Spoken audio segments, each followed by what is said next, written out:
Everglades National Park. There's the main visitor center. This is the main entrance. Now's the best time to come. So after today, definitely come in the next couple of weeks. You're going to see lots of animals if you go on the Anhinga Trail, which is a little farther down. But our service project today is to help sort of maintain a nice scenic visitor center on the outside. Cattails are becoming an invasive plant in the park.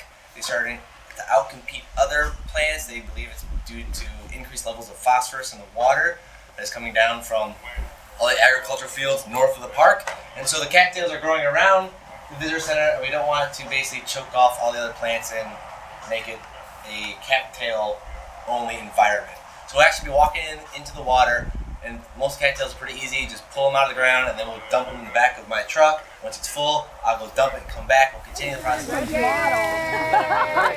So if you want to feel it, you know, it's a different kind of green. It's not that the roots aren't very deep at all, so it's easy to pull They do out. have roots, but they pull up quickly. And with the water level the way it is, the more you start pulling out, Get a picture of that. they'll start dying too. Try to look strong.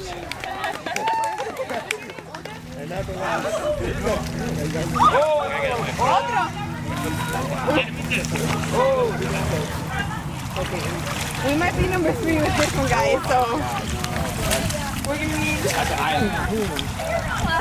one more.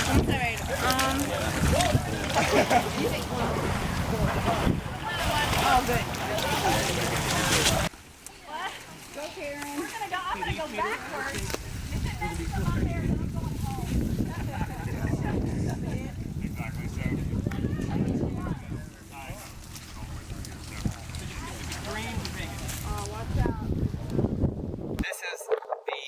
After effect of our work, we pulled out, extricated quite a few cattails, which are invasive plants here at the Visitor Center of Everglades National Park. We're still waiting on the sluice log. We're going to be going on a swamp walk, a guided swamp walk that Professors Manchonis and Graham will be leading us on. Yeah, okay, so I've heard people saying, what's all this stuff here? Is it alligator poop? It could be. It could be. Yeah, reach down and pick some up, feel it. Yay! Squeeze it. There, somebody would have tripped over it. And, Thanks! We would have figured it out. we would have figured it out. Somebody would have gone without a leg back home. This is your typical alligator hole. And a lot of cypress domes have an alligator hole in the middle of them, and you know, it's a hole in the limestone rock that during the dry season the alligators sort of sweep out the vegetation and the muck, and so that there's always water there, so they have a place to live when everything else is dry. And you get other animals that come in and use the alligator hole since it's where the water is, like fish, wading birds. You have a mosquito right there. It's gone now. It's smushed all over. But you know, so the alligator hole serves as home and all-you-can-eat buffet for the alligator during the dry season.